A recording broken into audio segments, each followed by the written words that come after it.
¿Por qué los judíos no creen que Jesús es el Mesías? Bueno, con la llegada de Jesús se cumplieron más de 300 profecías. Una parte muy interesante es que los judíos solo creen en el Antiguo Testamento y no en el Nuevo. Ellos no pueden negar la existencia de Jesús, ya que existen registros históricos comprobados científicamente. Sin embargo, lo rebajan a un nivel de maestro, a un nivel de profeta. Sin embargo, Jesús es Dios. Ahora bien, ¿por qué pasa esta situación? Tenemos, aparte de que las escrituras asimismo habían dicho que no iba a ser reconocido por su pueblo, al mismo tiempo también tenemos un problema de interpretación. Problema que no solo tiene la cultura judía, sino también adolecemos muchos de nosotros. Es decir, si tú, por ejemplo, has leído versículos y te casas con ellos, donde dice que Dios va a hacer caer a tus enemigos a diestra y siniestra, efectivamente, sí, Dios los va a hacer caer. Sin embargo, no es lo que debería de interesarte. Es decir, ¿a poco no Jesús vino justamente a salvar a todos? ¿A poco no nos dijo que el amor era lo primero, lo eterno, lo antes y lo posterior? ¿A poco no nos dijo que Él mismo era amor? Ahora bien, si ese amor de Dios morara en ti, ¿qué no verías acaso a tus enemigos como personas deseadas de conocer a Dios? Como personas de las cuales deberías de ser imagen viva de Jesús, demostrando su amor hacia ellos. Sé que es difícil, sé que uno como humano quiere ver a las gentes caer, que se te abra paso y que se te abran las puertas y todos justamente sigan ahí. Pero yo te pregunto, entonces, ¿acaso ya estás al final del recorrido donde puedas conocer a Jesús? Yo creo que nos falta mucho entonces por entender, ya que si no comprendemos el estatuto máximo de que Dios es amor y que nuestra primera carta siempre debe de ser el amor, entonces estamos obrando mal y estamos quitándonos de la oportunidad de conocer al Maestro. Así que te invito a que no lo hagas por tus propias fuerzas, porque eso nunca va a salir bien. Siempre, aunque tú pongas una cara buena, tu corazón va a estar lastimado, odiando y demás. Tienes que hacerlo siempre a través de Dios. Ahora bien, este error lo cometen los judíos, justamente en una situación de interpretación. La Biblia no se lee cronológicamente. Debemos de entender que las visiones de los profetas eran justamente pasadas, eran presentes, eran futuras y no tenían un orden cronológico en sí. No fue dada a un solo profeta, sino fueron dadas a varios, en diferentes situaciones, en diferentes circunstancias, y que realmente nuestra gran labor es reunirlas. Ahora bien, vamos a ver este ejemplo claro en el libro de Daniel. En Daniel 7:14 dice así: y le fue dado dominio, gloria y reino para que todos los pueblos, naciones y lenguas le sirvieran. Su dominio es dominio eterno, que nunca pasará, y su reino uno, que no será destruido. Este es uno de los versículos claros donde los judíos piensan que el libertador, el Mesías, debe de ser alguien con autoridad, debe ser un rey, que los ponga a ellos por sobre todos los pueblos y que sea algo que nunca va a acabar. Sin embargo, lo que ellos nunca se dieron cuenta es que Daniel, en el capítulo 7, hablaba de la segunda venida de Jesús.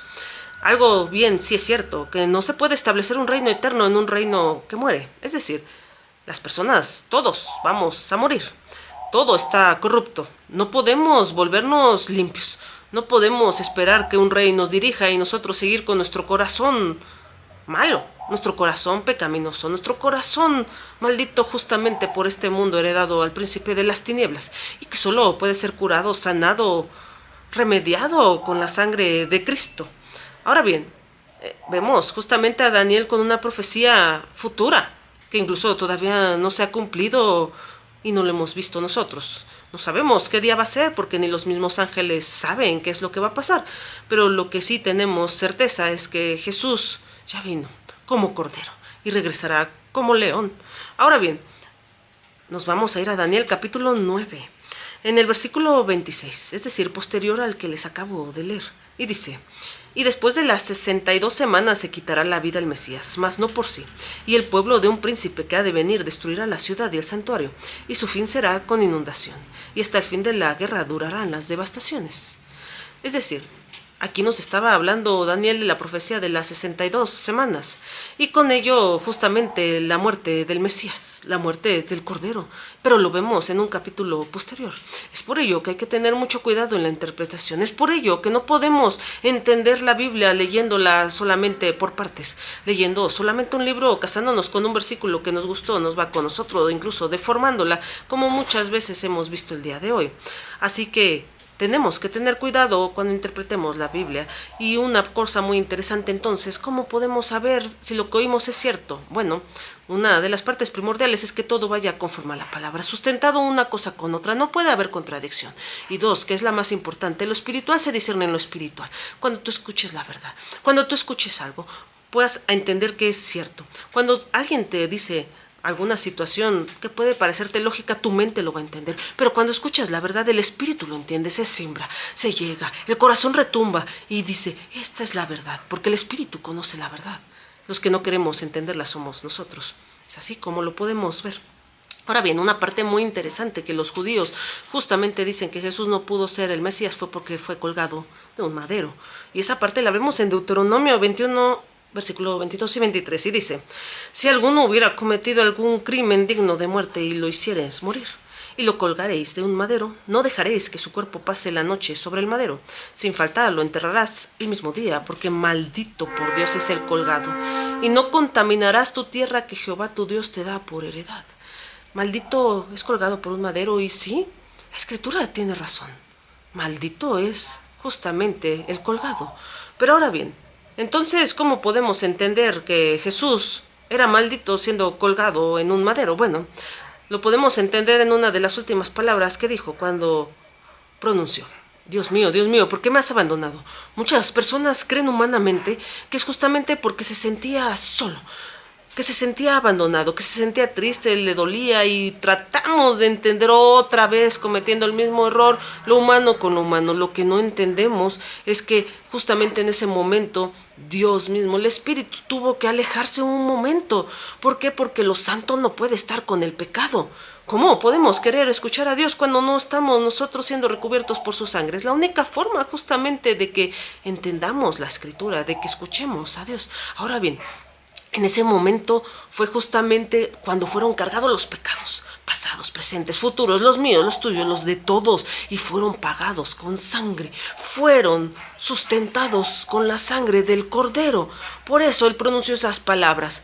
No fue soledad, fue la soledad de la maldición que cargaba el pecado en él, justamente ¿en dónde? En el madero.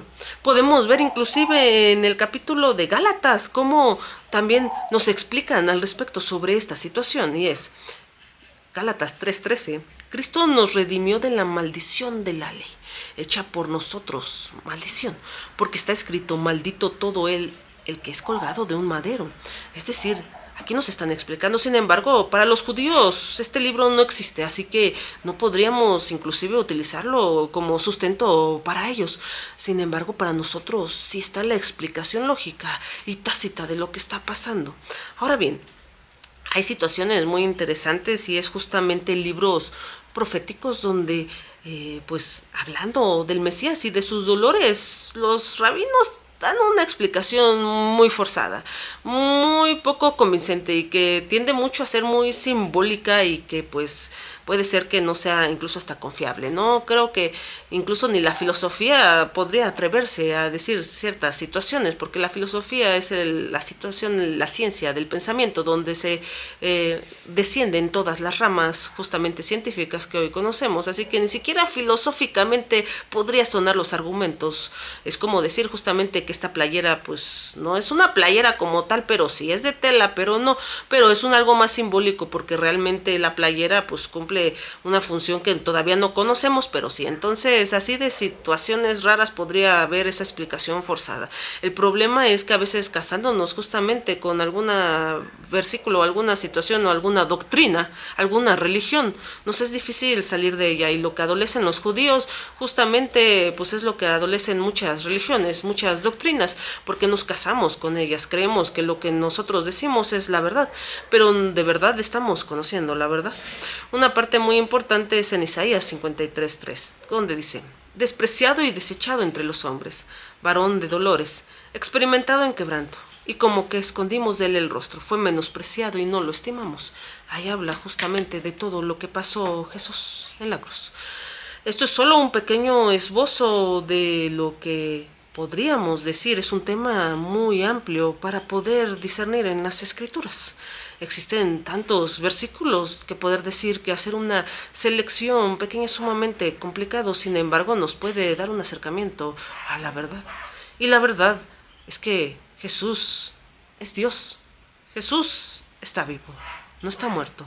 Incluso una versión que se extendió entre los judíos fue que el cuerpo fue robado, porque hay registros históricos donde pues tuvieron ahí bien acierto pasar ese chisme justamente a todos y darle una explicación lógica al por qué el cuerpo de Jesús no se encontraba en la tumba.